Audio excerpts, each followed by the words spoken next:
Boa noite, irmãos. Paz do Senhor, amém? Aleluia, glória a Deus. Que bom que você está aqui para junto compartilharmos da palavra de Deus, recebermos do Senhor esse alimento espiritual. Quero desde já que você abra a sua Bíblia em Hebreus, capítulo 11, livro de Hebreus, no capítulo 11. Antes de nós lermos Hebreus capítulo 11, a partir do verso de número 1, eu queria que nós orássemos pela nossa conferência, amém? Daqui a alguns dias teremos a nossa conferência, e eu quero convocar você para orarmos, sentados mesmo, mas quero que você feche seus olhos. Pai, nós clamamos a Ti, colocamos diante do Senhor os planos desta igreja, o projeto da conferência. Pedimos que seja um momento em que o Senhor venha revelar a Tua palavra ao nosso coração, em que Teu Espírito venha manifestar a Tua presença, Senhor, e nos edificar, e nos levar como igreja avante, a avançar. Que não seja apenas mais um evento, mas que seja algo transformador e poderoso para esta igreja em nome de Jesus. Amém? Amém, irmãos? Enquanto orávamos pela conferência na sexta-feira, quem estava aqui na oração sexta-feira? Muito boa a oração sexta-feira, muito gostosa, muita presença de Deus. Venha orar conosco, aqueles que podem estar conosco na sexta-feira. E enquanto orávamos, o Senhor me deu uma percepção a respeito da igreja, a respeito daquilo que Ele quer fazer em nosso meio nesses dias. E por isso eu quero profetizar da parte do Senhor sobre nós nesses dias. Amém, irmãos? Glória a Deus, receba da parte do Senhor. O Senhor está curando a nossa fé nesses dias. O Senhor está restaurando a nossa fé nesses dias, para um propósito, para um motivo. Ele quer estabelecer e Ele vai estabelecer entre nós um ambiente profético, um mover profético. Uma fé saudável traz do céu, uma unção profética. Paulo diz que nem todos são profetas, mas todos podem profetizar. E uma vez que o ambiente profético é estabelecido, o Senhor vai estabelecer entre nós um mover apostólico, irmãos. Vai haver entre nós, nos próximos dias, da parte do Espírito, uma consciência missional. E eu vejo Deus movendo pessoas de lugares, eu vejo Deus tirando você da sua zona de conforto, eu vejo Deus dando encargo no seu coração para coisas que no seu coração já estavam guardadas, já estavam arquivadas, já estavam paradas, mas Deus está trazendo de volta nesses dias e haverá um mover sobrenatural do Espírito sobre a nossa igreja e esse mover vai se estender pelos próximos anos, amém? Receba da parte do Senhor, Deus vai usar você grandemente fora das quatro paredes, haverá um enviar da parte do Espírito, não é o pastor, não sou eu, mas o próprio Espírito vai te enviar para novos lugares, para novas pessoas, debaixo do poder e da unção dele, amém? Quem crê, diga amém. Vamos ler Hebreus capítulo 11, a partir do verso de número 1, eu quero falar hoje sobre os verdadeiros heróis. Nós vivemos uma cultura em que tem, através do cinema, da ficção, valorizado muito os heróis. Mas eu quero falar a respeito dos verdadeiros heróis, os heróis da fé, que está escrito aqui em Hebreus 11, a partir do verso 1. A palavra de Deus diz assim: ora, a fé é a confiança daquilo que esperamos e a certeza das coisas que não vemos. Pois foi por meio dela que os antigos receberam bom testemunho. Pela fé, entendemos que o universo foi formado pela palavra de Deus, de modo que aquilo que se vê não foi feito do que é visível. Pela fé, Abel ofereceu a Deus um sacrifício, ou uma oferta superior ao de Caim. Pela fé, ele foi reconhecido como justo, quando Deus aprovou as ofertas dele. Embora esteja morto, por meio da fé, ainda fala. Aleluia. Pela fé, Enoque foi levado de modo que não experimentou a morte, e já não foi encontrado, pois Deus o havia levado. Pois antes de ser levado, recebeu testemunho de que tinha agradado a Deus. Sem fé, é impossível agradar a Deus, pois quem dele se aproxima precisa crer que ele existe e que recompensa aqueles que o buscam. Pela fé, Noé, quando avisado a respeito de coisas que ainda não se viam, movido por santo temor, construiu uma arca para salvar a sua família. Por meio da fé, ele condenou o mundo e tornou-se herdeiro da justiça, que é segundo a fé. Amém, irmãos? Glória a Deus. Normalmente, quando nós falamos a respeito desse assunto, e nós perguntamos a algumas pessoas, ou talvez para você, o que é uma pessoa de fé, quando nós olhamos diante daquilo que é ensinado aí, nós criamos na nossa mente um estereótipo, uma imagem do que seria uma pessoa de fé, uma pessoa que vive uma vida de fé. Então, para muitos, uma pessoa de fé é uma pessoa que tem muitas bênçãos, que recebe muitas bênçãos. Uma pessoa de fé é uma pessoa que talvez tenha poucos problemas na sua vida, né? Segundo a teologia da prosperidade, uma pessoa de fé é alguém que é abençoado financeiramente. Charles Spurgeon chamou isso de os delírios maravilhosos de uma falsa teologia. Porque se nós queremos ser homens de fé, mulheres de fé, jovens de fé, crianças de fé, precisa mais do que isso. É mais do que isso. A fé, ela é muito mais profunda do que isso. O escritor aos Hebreus começa dando uma definição de fé, que eu quero aqui somente, facilitar essa compreensão, para que possamos entender melhor. Então, para falar de fé de uma maneira simples, para parafrasear aquilo que ele diz no primeiro versículo, então fé de uma maneira simples é crer que o que Deus diz é verdade e que o que ele diz vai se cumprir pela sua palavra, amém? Fácil. Crer é acreditar firmemente naquilo que Deus diz e que se vai cumprir aquilo que Deus diz. Então isso é uma maneira simples de interpretar a fé. Se nós queremos entender a fé de uma maneira mais poética, de uma forma mais filosófica, ilustrada, eu queria usar um exemplo aqui para você entender mais ou menos o que é fé. Então imagine dois trapezistas, quem já foi no circo aqui sabe, eles ficam pendurados lá naquelas cordas, balançando de um lado para o outro. E aí a ideia é que no momento em que um está balançando, eles se encontrem no ar, e num determinado ponto e momento ali, um vai soltar as cordas e vai se segurar no outro. Então, o que isso tem a ver com fé, pastor? Isso tem a ver com fé porque aquele que está balançando e que vai soltar das cordas e que precisa ser segurado pelo outro, ele precisa ter muita fé. Ele precisa crer firmemente que ao soltar as cordas, dar uma pirueta no ar, aquela pessoa que vai pegar ele tem que estar na hora certa, no momento certo e segurar ele firmemente para que ele não caia. Porque se cair aí, algo dá ruim. Isso é fé. Talvez nesses dias você precisa dar um passo de fé, e você não sabe como fazer isso. E a única maneira é confiando plenamente no Senhor. Você vai dar o passo de fé, ter uma atitude de fé, e no momento certo, na hora certa, com a força correta, o Senhor vai te segurar e vai te sustentar e vai honrar a sua fé. Então isso é uma ilustração de fé. Porém, lá em Lucas 18, e o verso de número 8, Lucas 18, e o verso de número 8, Jesus está ensinando sobre oração. Jesus está ensinando sobre perseverar em fé. Está falando que alguém que insiste, Deus vai responder. E aí Jesus diz assim: eu digo a vocês que Ele lhes fará justiça e depressa.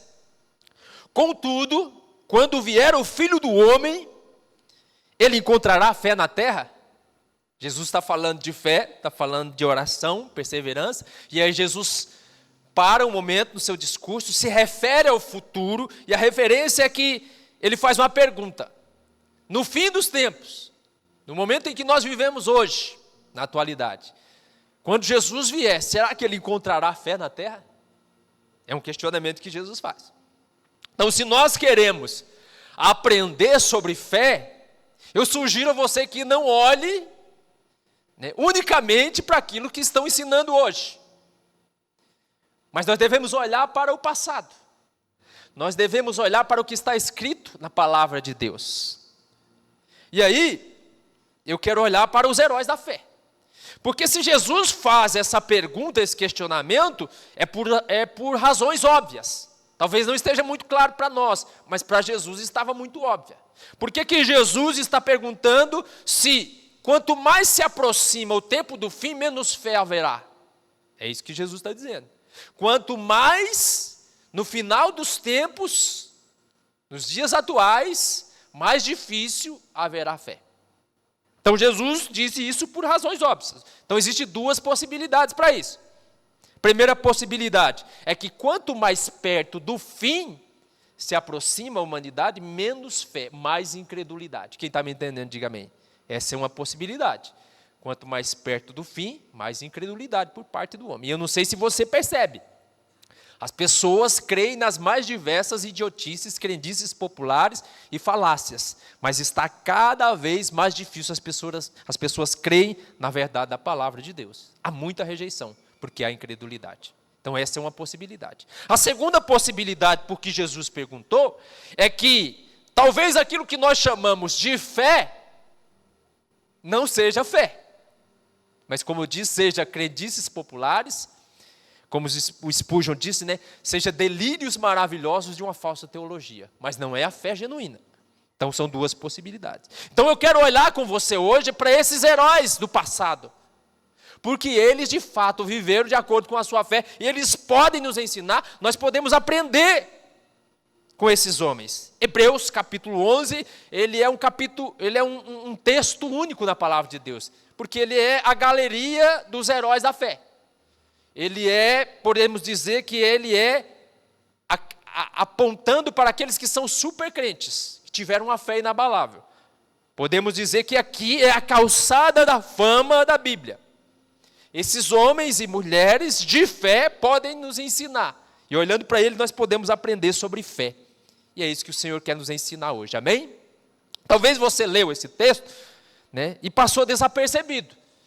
Mas no verso 4 a Bíblia fala a respeito de Abel. É o primeiro exemplo mencionado de fé na Bíblia, de fé genuína.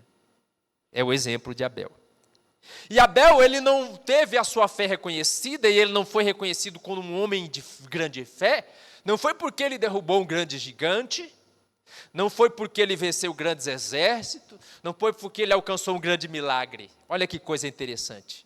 Mas porque ele deu algo para Deus. Porque ele ofertou algo para Deus. Olha que coisa interessante. Eu já havia lido muitas vezes esse texto e não havia percebido isso aqui. A primeira pessoa que tem a sua fé reconhecida, ela é reconhecida não por algo que ela recebeu, mas por algo que ela deu. Então eu entendo que fé genuína tem muito mais a ver com algo que você dá do que com algo que você recebe. Porque o que mais se é ensinado hoje é que se alguém tem uma grande fé, essa pessoa recebe muitas coisas. Mas o que a Bíblia está dizendo aqui é que uma grande fé se revela naquilo que você dá, naquilo que você oferta, naquilo que você contribui. E não estou falando aqui somente de área financeira. Então a nossa fé se revela quando eu dou o meu tempo para o Senhor. A minha fé se revela quando eu dou o meu serviço para o Senhor. A minha fé se revela quando, de alguma forma, eu me dou inteiramente para o Senhor. Então, é interessante porque, quando nós olhamos para a palavra de Deus, essa oferta de Abel não é uma oferta com segundas intenções. Não é uma oferta baseada na barganha e na troca. Não, eu vou dar para Deus porque Deus vai me dar alguma coisa em troca. Não, não. É algo voluntário. É uma adoração, é uma gratidão. É algo que eu dou, que eu oferto, que eu presto sem esperar nada em troca. Mas será que ele recebeu algo em troca, irmãos? Sim ou não? Claro que ele recebeu, porque Deus não fica devendo nada para ninguém. Ele foi grandemente abençoado, tanto é que é mencionado até hoje o nome dele. Grande será o galardão dele. Mas a dinâmica da relação não é essa. Ele deu livremente. Então a nossa fé se revela muito mais naquilo que nós damos do que naquilo que nós recebemos. Quem está entendendo, diga amém. Porque quem prometeu que lhe daria algo por algo que recebia de você, não foi Deus. Vou repetir. Porque quem prometeu algo para você por algo que você daria, não foi Deus. Quem disse para Jesus que daria algo em troca se Jesus o adorasse, não foi Deus. Você lembra disso? Mateus capítulo 4. Tudo te darei se você me der o quê? A adoração. Então, nós devemos tomar cuidado com essa dinâmica, com esse relacionamento baseado em troca e em barganha, porque essa foi a primeira proposta de Satanás para Jesus. E Abel aqui é reconhecido por algo que ele deu, que ele ofertou, que ele ofereceu a Deus. A forma como ele contribuiu, talvez com o seu trabalho, talvez com o seu tempo, financeiramente. Isso expressa fé. Dar expressa fé.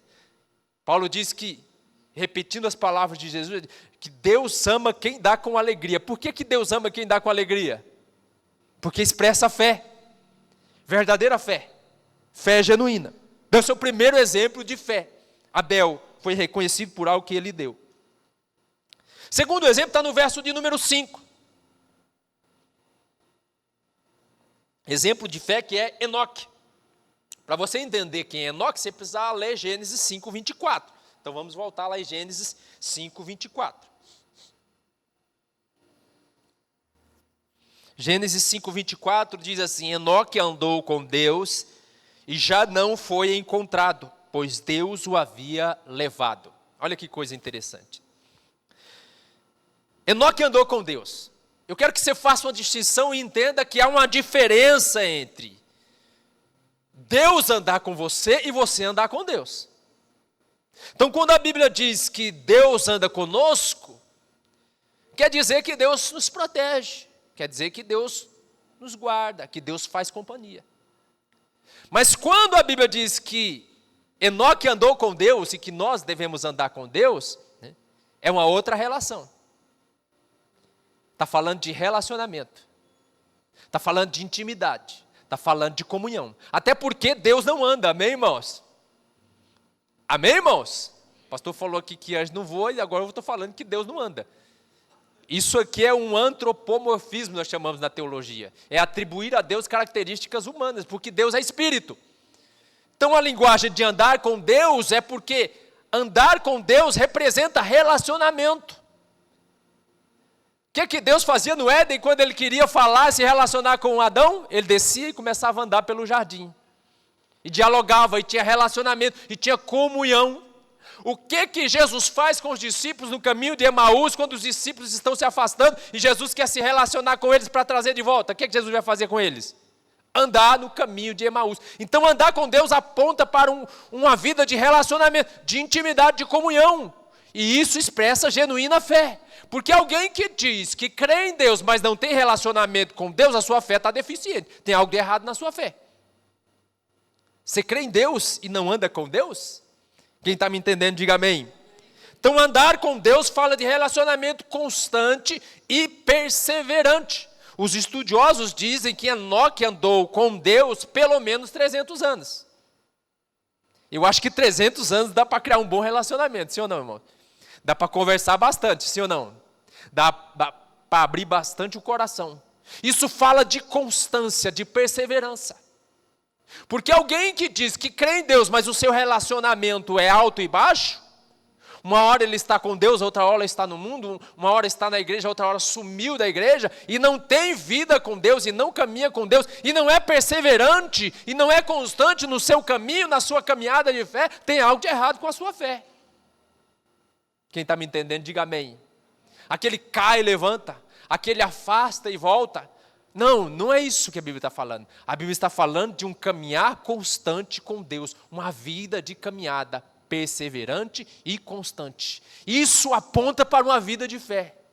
Sabe por que é interessante isso, irmãos? Porque eu comentava até hoje cedo com a irmã, né, que ela estava compartilhando as suas dificuldades, e eu estava falando, irmã, isso é fé. Porque caminhar com Deus quando as coisas estão bem, quando está tudo dando certo, quando as bênçãos estão caindo para dentro do seu barco, é maravilhoso. Mas quando a situação está difícil, quando tem problemas, quando tem lutas, quando tem enfermidades, quando tem crise financeira, esse é o teste da nossa fé.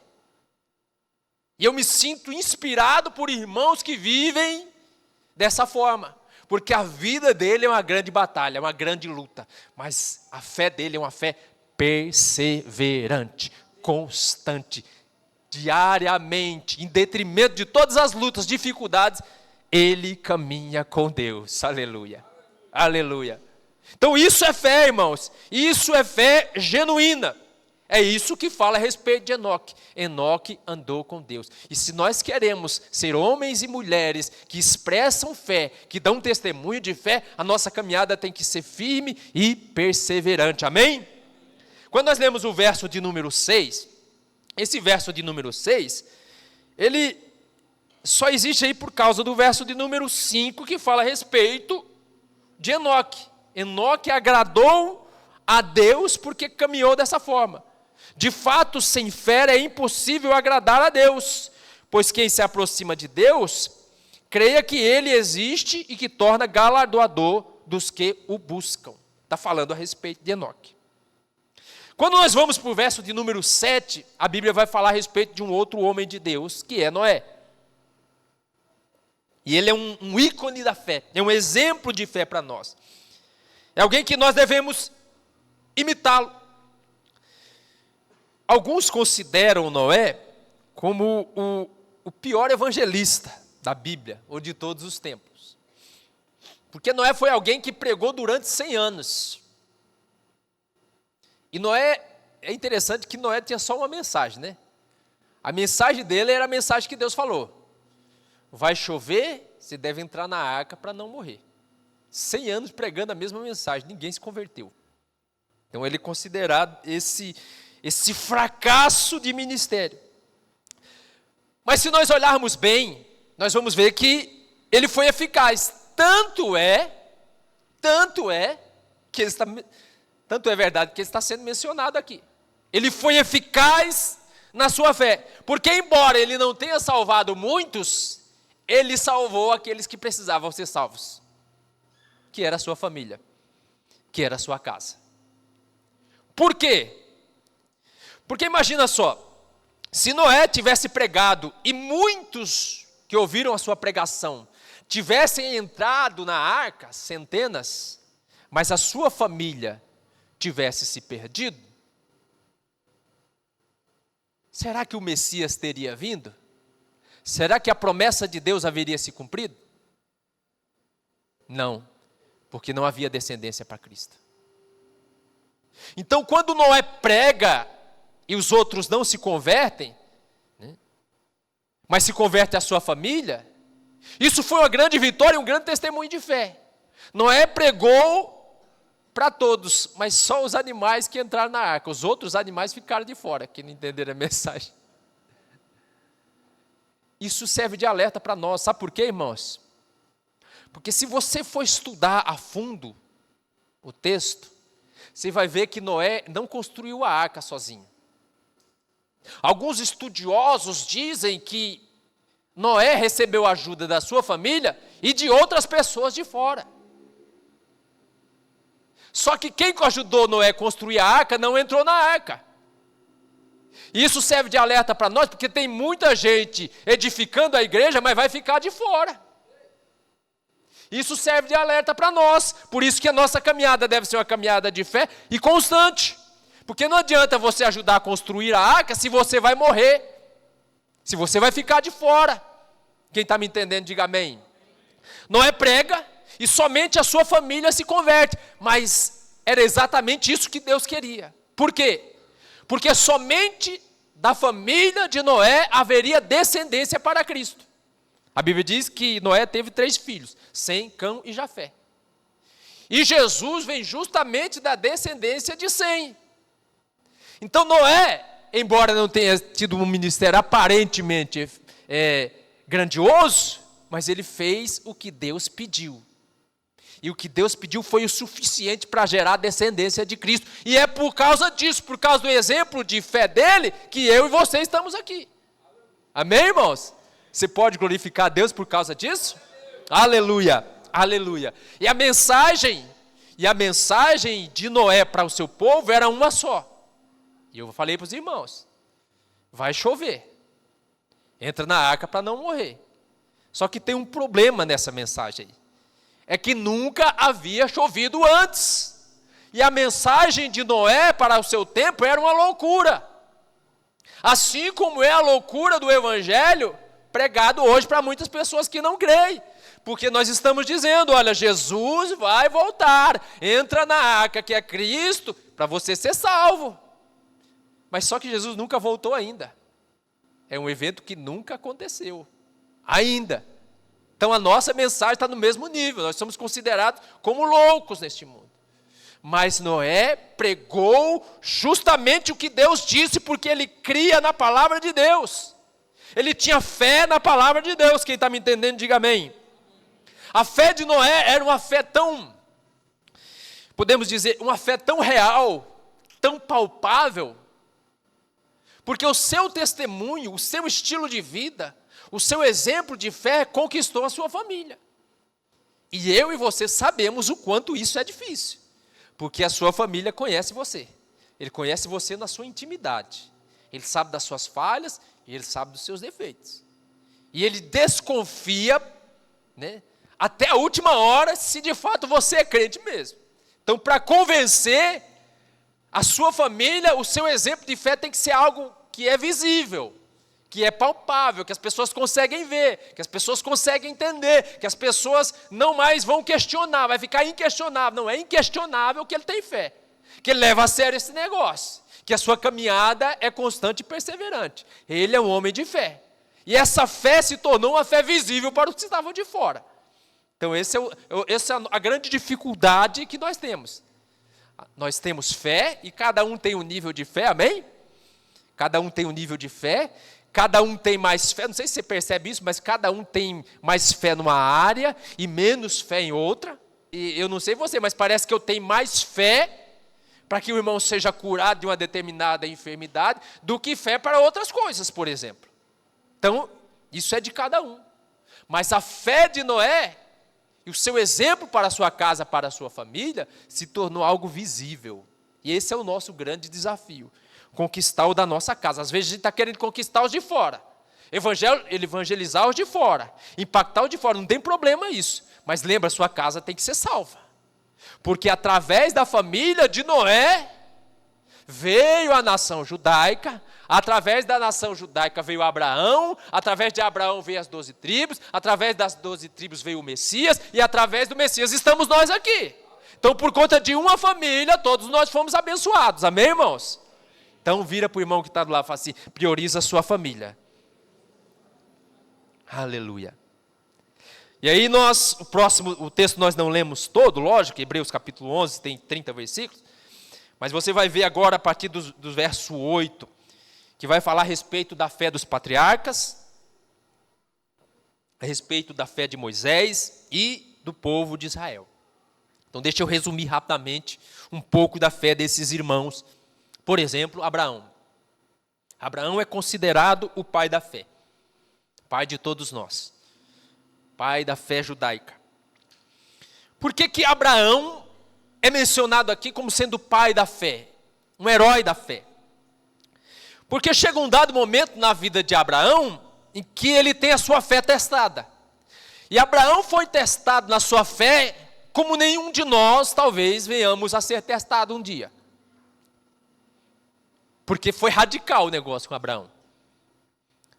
Lá em Gênesis capítulo 17, a Bíblia diz que Deus pede a Abraão que sacrifique o seu filho. Que mate o seu filho em um ritual religioso. Em um sacrifício.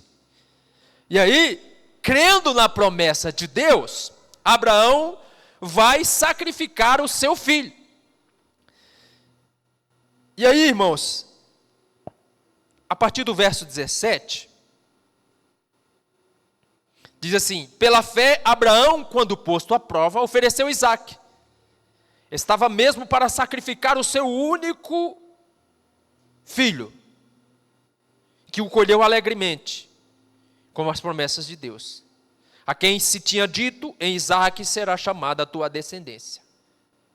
Porque considerou que Deus era poderoso até mesmo para ressuscitá-lo dentre os mortos, de onde também figuradamente o recebeu, simbolicamente o acolheu. O que está dizendo esse texto? Está dizendo que quando Deus falou assim, olha, Isaque vai ser o primeiro de uma descendência de muitos filhos e de muitas famílias que eu vou te dar, Abraão. Então Abraão, com 99 anos, ele não mais duvidava disso, mas cria piamente, acreditava piamente que isso se cumpria. Só que tem um porém aqui, agora Deus pede o filho. Deus quer que ele sacrifique, que ele mate o filho. Por que Abraão é considerado o pai da fé? Porque Abraão, o texto diz que Abraão acreditava que ele iria matar o filho, ele iria queimar o filho, e depois de queimado, Deus poderia ressuscitá-lo e trazer de volta, entregar nos braços de Abraão. Isso é fé, irmãos. Isso é muita fé. Isso é total e plena confiança. E o texto diz que simbolicamente, no mundo espiritual, Abraão já havia recebido Isaque de volta, como ressuscitado, como ressurreto. Isso é fé. Plena e total convicção de que não importa o que Deus peça, o que Deus faça com você, Ele vai cumprir aquilo que Ele disse que faria. Aleluia! Que nós cheguemos a esse nível de fé, que nós sejamos despertados no nosso espírito para crer dessa forma, amém, irmãos? Oh, Deus poderoso! Aleluia! E aí o texto vai falar a respeito de Moisés, está lá no verso de número 26. Moisés é aqui uma referência para nós como pai da fé também, como herói da fé. Verso 27 diz assim, pela fé ele abandonou o Egito, não ficando amedrontado com a cólera do rei. Antes permaneceu firme como quem vê aquilo que é invisível. Há duas coisas interessantes aqui a respeito de Abraão e a respeito de Moisés. Então, com 99 anos, o que Deus fez com Abraão? Deus renovou a aliança de Abraão. Quando renovou a aliança de Abraão, mudou o nome de Abraão. Era Abrão, agora seria chamado Abraão. E Abraão quer dizer pai de muitos, pai de multidão. Quando Deus renova a aliança e muda o nome de Abraão, o que aconteceu? Todos aqueles que se relacionavam com Abraão estavam confessando aquilo que Deus estava dizendo. Então, quando as pessoas iam chamar agora não mais Abrão, mas Abraão, o que as pessoas estavam dizendo?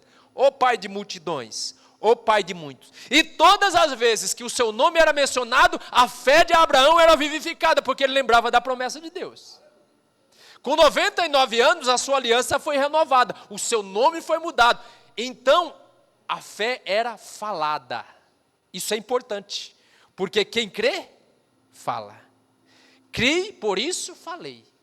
Quem crê, declara. Não é confissão positiva. Não, eu vou fazer, eu vou falar, porque se eu falar vai acontecer. Não, não é confissão positiva. Não, é uma vez que há no coração genuína fé, inevitavelmente você vai falar. Porque a Bíblia diz que a boca fala do que está cheio o coração. Então, quando você de fato crê, você fala.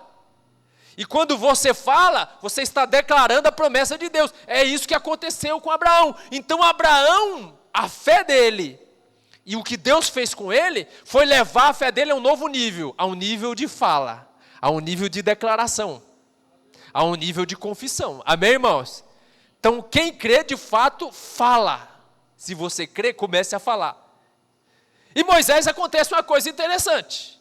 Porque agora com Moisés, o texto que nós lemos, diz que ele abandonou tudo, permaneceu firme, como aquele que vê o invisível.